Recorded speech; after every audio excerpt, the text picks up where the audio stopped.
Bem-vindos de volta, meus emergencistas. Eu tenho certeza que alguma vez na sua vida você já se deparou com uma gasometria e ficou completamente perdido. Isso é normal, acontece com todo mundo e a gente precisa estar sempre atualizando porque sempre vai ter coisa nova. Então é óbvio que eu trouxe aqui para vocês atualizado, mastigadinho e resumido. A gente vai hoje desvendar todos os mistérios de uma gasometria. Tá preparado?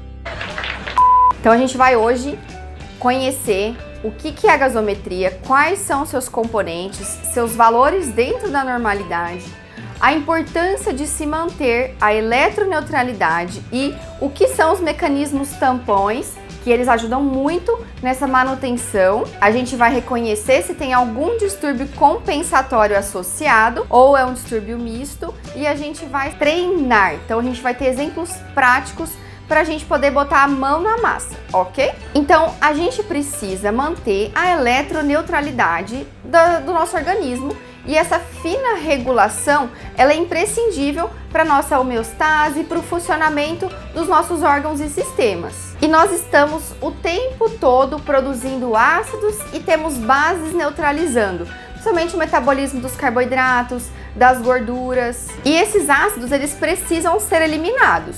Então a gente elimina eles principalmente pelos pulmões, na respiração e pelos rins. Mas o fígado também vai ajudar a gente nessa metabolização desses íons hidrogênio. Então, quais são os fatores que vão influenciar no meu estado ácido básico? Principalmente minha quantidade, minha concentração de H+, de bicarbonato e minha quantidade de gás carbônico, CO2. Então, são esses três fatores que vão, em conjunto, determinar qual vai ser o valor do pH do meu paciente. Então, existe essa equação de Henderson-Hasselbalch. Então, a gente vai ter o quê? Eu vou ter que o pH ele vai depender diretamente da minha quantidade de gás carbônico e de bicarbonato. Então, a gente vê que o pH e o gás carbônico eles são inversamente proporcionais. Então, quando eu aumento a minha quantidade de CO2, consequentemente eu vou diminuir o meu pH. E, ao contrário, quando eu aumento o meu bicarbonato, como ele é proporcional ao pH, eu vou também aumentar o pH junto, certo? Mas o que é um tampão, então? O tampão, ela é uma molécula que vai neutralizar esses íons H+, que estão sobrando, vamos dizer assim. Então, é alguma substância que vai transformar esse H+ livre, que seria um ácido forte, em essa substância, essa molécula junto com o H+, em um ácido fraco, levando a menos alterações do pH. E o que vai influenciar se o meu tampão ele é bom ou não? Principalmente a sua volatilidade, então a rapidez com que ele consegue agir. Então a gente tem, por exemplo, na parte respiratória, os pulmões, é um mecanismo tampão muito rápido, ele age rápido, mas também ele tem uma curta duração. Então a gente sabe que o CO2, ele age como um ácido, ele diminui o pH, lembra? Então, eu elimino esse CO2 ou eu o retenho através dos meus pulmões.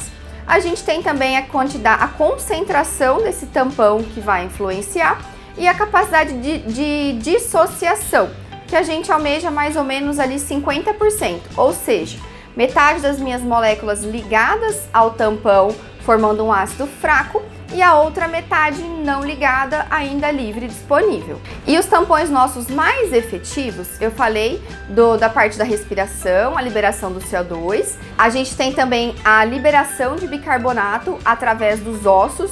Então, o osso é um local cheio de bicarbonato e fosfato. Então, essas moléculas ajudam a diminuir a quantidade de ácidos fortes, né, livre. A hemoglobina também é um excelente tampão. Ela pode se ligar ao H+, ela pode se ligar também ao CO2 e a albumina. Algumas proteínas plasmáticas também nos ajudam nesse mecanismo. Vamos falar dos mecanismos compensatórios. Lembra que eu falei do respiratório, que ele é mais rápido, mais volátil, ele age mais rapidamente, né? Ele consegue ou liberar mais ou menos gás carbônico através da respiração. Ele não vai conseguir compensar de forma eficaz o distúrbio inicial. Então ele age rápido, mas ele não é tão eficiente. Diferente do mecanismo compensatório renal, em que ele demora mais para começar a agir. Ele demora até a partir de 6 horas para o meu rim acordar e começar a eliminar ou reter bicarbonato, mas ele é um mecanismo mais duradouro e mais eficaz. Então, por mais que ele demore, eu consigo manter esse bicarbonato alto ou baixo por mais tempo. Então, se a gente pegar aqueles pacientes que são pneumopatas crônicos, que tem uma retenção de CO2, então eles têm essa retenção de CO2 cronicamente. Então, eles já estão em mecanismo de adaptação bem estabelecido. Então, esse paciente vai ter um bicarbonato elevado constantemente para conseguir compensar o ácido, o CO2 agindo como ácido, e ele vai ter um pH normal, certo? Porque ele foi cronicamente retendo bicarbonato, liberando através dos ossos, e aí ele conseguiu compensar. Então, a gente não pode esquecer com essa fórmula que eu produzi ácido carbônico por diversos mecanismos. Ele pode tanto virar CO2 e água, e aí esse CO2 é liberado na respiração, quanto ele vai se dissociar e vai formar H+ e bicarbonato. Então fica nessa anidrase carbônica, que é essa enzima, ela fica fazendo essa quebra, desviando para um lado ou para o outro, dependendo do mecanismo fisiológico do seu paciente e o que está acontecendo no corpo. E aí é toda uma interação entre essas moléculas, o pulmão, o rim e a patologia de base que o seu paciente está apresentando, que está alterando o estado ácido básico dele. Vamos lá, não desiste, tá? Então, esses conceitos, gente, são fundamentais para vocês entenderem a gasometria. Gasometria não é só número, né? A gente precisa entender o que está acontecendo com o meu paciente. Então, lembra que eu falei da eletroneutralidade? Eu já falei para vocês sobre isso na aula de hidratação venosa, quando eu falei sobre expansão. Então, se você não lembra muito, tem no card aqui em cima, que aí eu vou ensinar você também e de uma forma até mais bem explicada, mais aprofundada, sobre isso, mas só para vocês entenderem, a gente tem os cátions e os ânions, então eles têm que estar em equilíbrio. O nosso principal cátion extracelular é o sódio, e os nossos ânions principais são o cloro, o bicarbonato e o anion gap, que são fosfatos, proteínas plasmáticas, principalmente a albumina. Então são ânions que a gente não conseguiu mensurar. Esses que eu falei são orgânicos do nosso paciente. Mas a gente pode ter doenças que fazem produzir ânions de causas externas. Ou eu recebi, por exemplo, uma intoxicação, ou eu estou produzindo, por alguma doença, tipo na cetoacidose, cetoácidos, ok? Então a gente precisa manter essa eletroneutralidade. E o nosso organismo vai liberar ou reter cada um desses fatores a depender do meu estado ácido básico. E é importante, sempre que tiver uma acidose, a gente calcular o anion gap, principalmente a acidose metabólica, porque eu preciso saber desses ânions não mensuráveis, que a partir disso eu vou conseguir definir qual é o tipo de acidose e o tratamento vai ser diferente, eu vou pensar em doenças diferentes, ok? Então assim, o anion gap nada mais é do que o sódio menos o cloro menos o bicarbonato. Eu só peguei o que é carga positiva e subtraída negativa. O que sobrar é o ânion não mensurável. Ele gira em torno de mais ou menos 12, menos 2 para mais 2, então de 10 até 14 a gente considera normal. E ele vai ser muito importante para a gente conduzir o caso. Então, o que acontece na acidose metabólica de anion gap normal? Então, a minha acidose, ela não é decorrente de produção de novos ânions, certo? E aí, o que acontece então? Para manter a eletroneutralidade, provavelmente o paciente perdeu o bicarbonato, certo? Ele está consumindo esse bicarbonato e, para manter a eletroneutralidade, meu organismo começou a reter mais cloro, certo? Então, é uma acidose metabólica de anion gap normal e o seu sinônimo é hiperclorêmica. Lembra, tem que manter a eletroneutralidade. E a acidose metabólica de anion gap aumentado, meu anion gap está alto porque tem algum ácido sendo produzido para o meu organismo, e aí eu não preciso mexer no cloro, porque o meu anion gap já aumentou. Aí, para manter a eletroneutralidade, eu vou consumir o meu bicarbonato. Fechado? Isso é muito importante vocês entenderem, que vai ditar todo o nosso raciocínio e os nossos cálculos. Então vamos lá, eu vou deixar para vocês aqui um exemplo de uma gasometria normal e uma tabela com seus valores de normalidade. Gente, isso no começo é difícil, vocês não podem não decorar, mas a gente tem que ter ou guardado uma colinha ou a sua própria gasometria. Quando você coleta, ela vai vir os valores de normalidade ali do seu aparelho, ok? A gente tem que lembrar que existe gasometria arterial e a venosa. Elas são bem parecidas. O que vai mudar são mais relacionadas aos gases, né? Que a gasometria venosa, ela vai girar com uma saturação em torno de 70% e o PCO2, ele vai aumentar um pouquinho. Você vai ter aí um CO2 em torno um pouquinho maior que 5 mais ou menos milímetros de mercúrio de gás carbônico a mais. O restante, gente, é bem parecido. A PO2 vai ser menor também, né? Vai ser em torno de 60, 70 de PO2. E é importante vocês olharem os eletrólitos. Muitas gasometrias não dão o cloro pra gente. Então, como que você calcula o anion gap se você não tem o cloro? Então, você tem que saber qual que é a gasometria do seu serviço e aí você pede separado para poder calcular, tá bom? E eu queria falar para vocês do Base Excess, que muitas pessoas têm dúvida. Então, assim, o Base Excess, existe dois valores que você pode ver na sua gasometria. O Buffer Base, que ele é a quantidade de bases que o seu organismo ele tem no corpo, mas a gente vai olhar o Base Excess, que ele é um valor que ele varia, o aparelho ele correlaciona com a quantidade de PCO2, então ele me dá um valor que pode ser positivo ou negativo, que se vier positivo, fala para mim que o meu paciente está retendo bases, então foi uma relação positiva. Se negativo, mostra que o meu paciente está perdendo bases. Mas, gente, não é perdendo necessariamente tipo urinando ou vomitando, nada. Perdendo é questão de ser metabolizado. Então, ele foi consumido em alguma reação ali orgânica do seu metabolismo, e aí ele foi reduzido a sua fração livre. Lembra que eu falei que o bicarbonato ele é muito relacionado ao seu tampão ali da parte renal? E o rim, ele demora mais a acordar do que os pulmões. Então, ele, para alterar nos mecanismos, ele é crônico. Então, geralmente, ele vai começar a alterar a partir de 24 horas para mostrar alguma alteração, alguma coisa na gasometria. E ele, para agir mesmo, para você ter um Base Excess tentando compensar alterado, é mais ou menos 5 dias, tá? Então, ele começa a alterar ali a partir de 24 horas, mas a sua compensação é a partir de 5 dias. E às vezes vocês vão ver a dosagem do bicarbonato, vai ter o bicarbonato standard e o bicarbonato real. O standard, ele também tem uma correlação com o PCO2 e ele vai alterar nos distúrbios mais crônicos. E aí o real é aquele que você aferiu naquele momento. Então, como que eu vou avaliar uma gasometria? Não sei. Primeira coisa, eu preciso saber qual que é o distúrbio primário.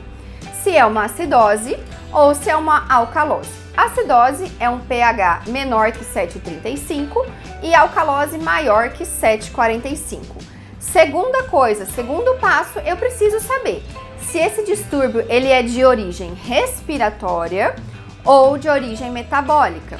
Então, se eu tiver retendo PCO2, eu vou ter uma acidose respiratória. Sabia não? Se eu tiver eliminando bases, então bicarbonato baixo, provavelmente eu vou ter uma acidose metabólica. Na alcalose, se eu tiver perdendo muito CO2 na respiração, então eu vou ter uma alcalose respiratória, então o PCO2 é respiração.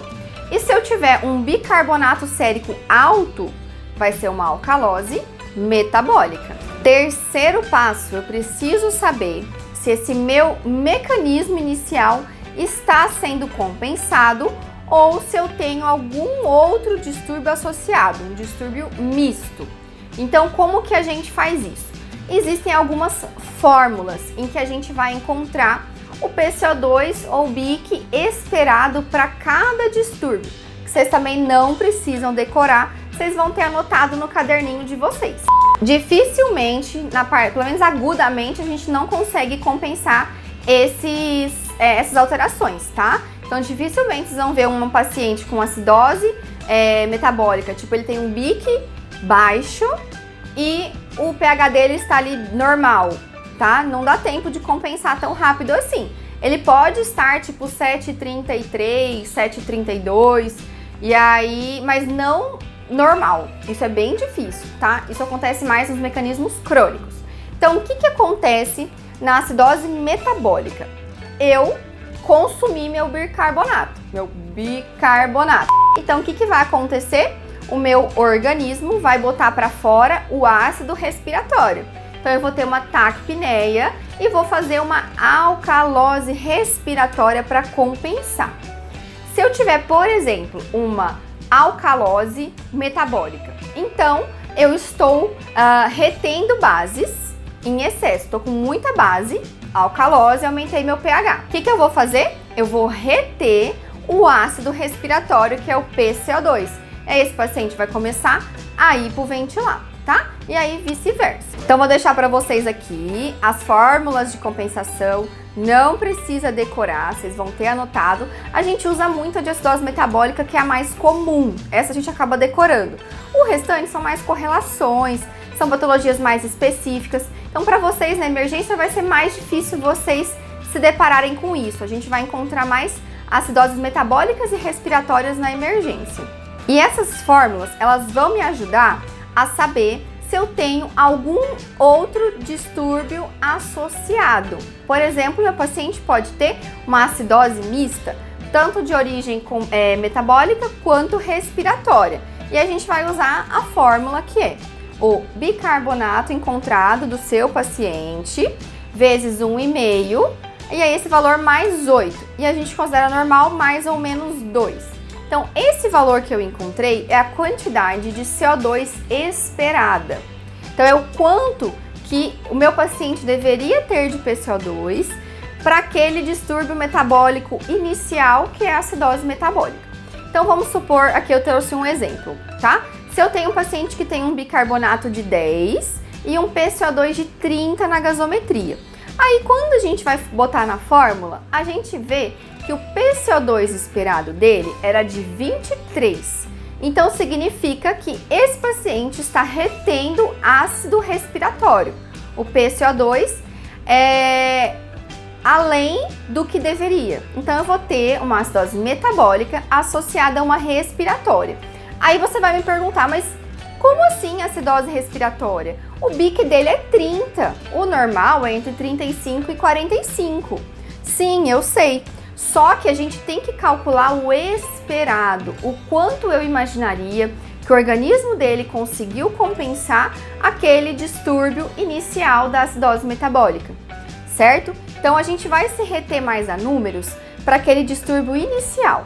Os compensatórios, eles vão variar um pouquinho e aí a gente vai lembrando dessas fórmulas que tem que ser feitas na sequência, a depender de cada distúrbio. Então eu vou falar para vocês ao longo dessa playlist de cada distúrbio separado, para a gente poder formular o raciocínio.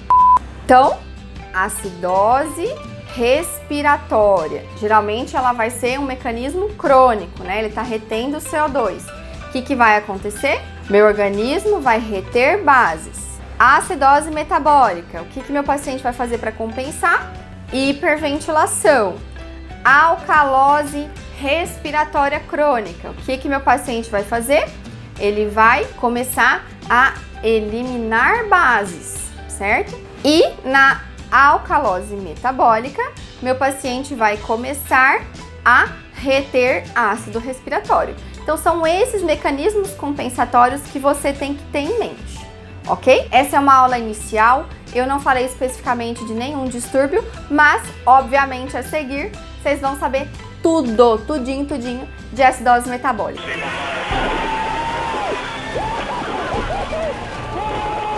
E para não perder o costume, meu nome é Maísa, eu sou uma pediatra apaixonada por emergências e eu tô aqui de novo para te apaixonar pela pediatria. Se você não me segue ainda, não é inscrito, se inscreve aqui no canal, dá o seu joinha pra mim, isso é muito importante, porque a YouTube vai entender que esse conteúdo é legal e vai começar a distribuir para outras pessoas.